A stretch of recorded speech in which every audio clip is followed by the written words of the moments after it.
Hi, it's Devotions with Jan, and I'm in Philippians right now when it comes to favorite scriptures.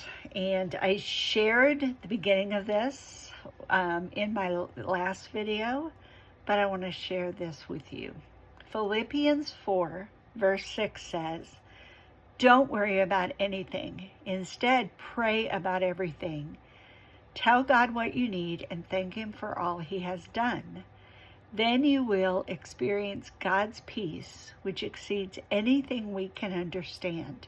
His peace will guard your hearts and minds as you live in Christ Jesus." And I just wanted to go into this just a little bit more and dig it out a little bit, is what I call it, when we go in and examine it really, really closely. Don't worry. Now, this isn't just like, oh, I have a concern. This is consuming me.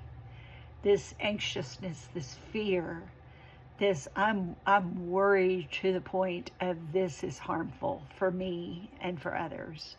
And this is, don't worry. Don't let yourself get anxious and consumed with anything that would make us be anxious and worried. Instead, pray about everything.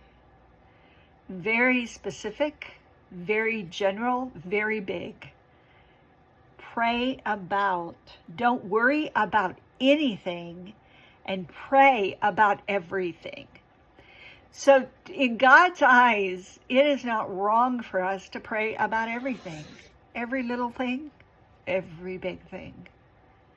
And these big things that can consume us with worry and fear, the reason they do a lot of times is because we are so worried and concerned it's going to turn out badly, or God's not going to hear us or answer. And He's saying here, we do not have to worry about anything. Paul is talking to the Philippians here. He's telling them not to worry. Pray about it. He went on to say, tell God what you need. Be specific. And again, like I talked about in the last one, a lot of times we need to voice it. We need to be specific. In fact, one of the things I do in my journal when I do devotions is I will say, God, I'm not sure why I feel this way right now, whether it's worry, whether it's stress, whether it's fear, whether it's sadness. There have been times that I've said, God, I'm sad right now, and I'm not really sure why. Show me why I'm sad. Show me why I'm feeling what I'm feeling. It's not wrong to have these feelings. It's not wrong to be concerned about something. But when those things become all-consuming to the point where we just don't even think God's going to hear us, and we don't think God's going to answer, and we can say, oh, I always know God will answer because God's God and God answers. That's the good religious answer, but a lot of times worry and anxiety kind of takes us out of that mind frame. And in our mind, we cannot figure out how in the world this is going to be solved.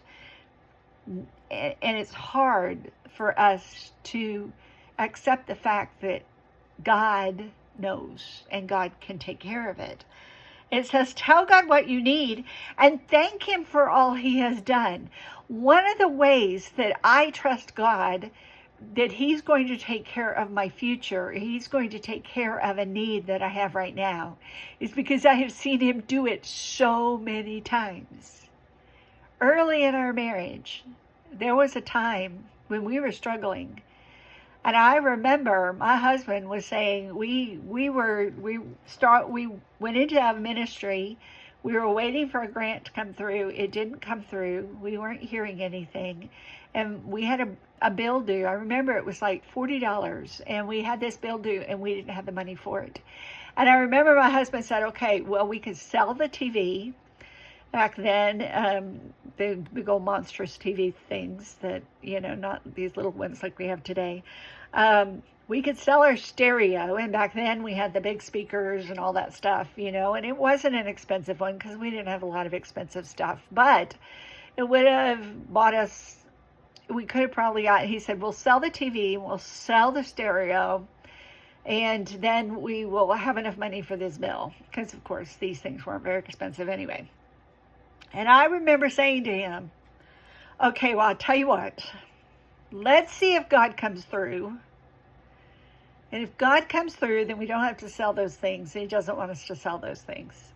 But if God doesn't come through, then we will sell those things.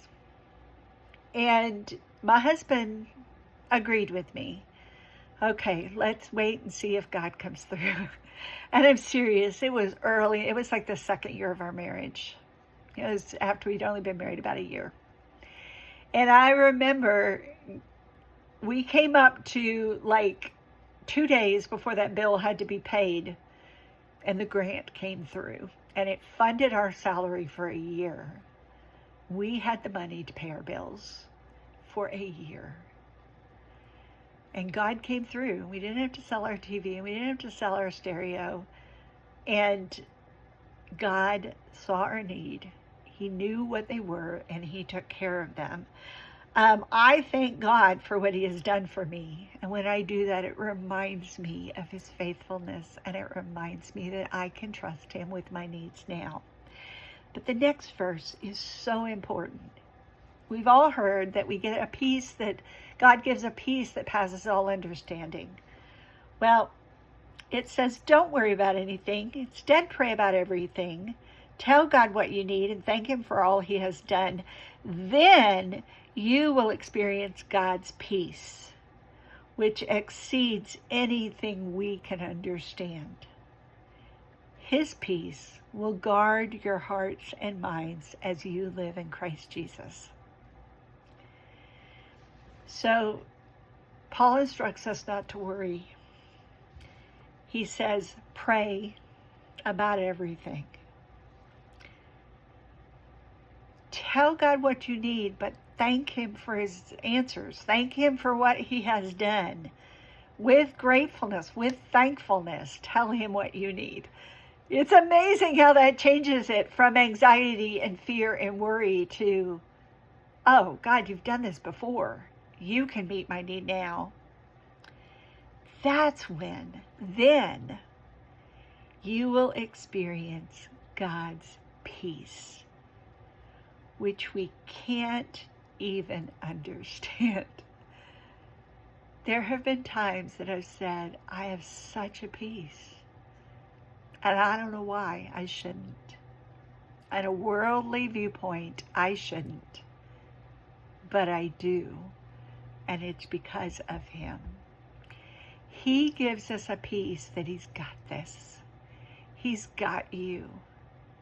I remember when Steve died, there was a woman who, her husband drove a truck over. She rode with me, and her husband drove the truck over to move me over here, or move the rest of my stuff over. I already had some stuff over.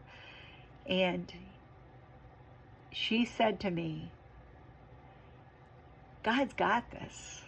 God's got you. Don't ever forget, over the next few years, God's got you. And I have never forgotten that. And He has. That peace will guard your hearts and your minds as you live in Christ Jesus. Suddenly, all these thoughts that want to bombard us from the outside and from within, His peace guards us from that. It will guard our hearts. It'll keep us from turning away from Him or choosing to love and follow something or someone that is not Him. It guards our hearts and minds in Christ Jesus. Isn't that a wonderful promise? And I pray that for you. May His peace, which exceeds anything you can understand, guard your heart and your mind as you live in Christ Jesus.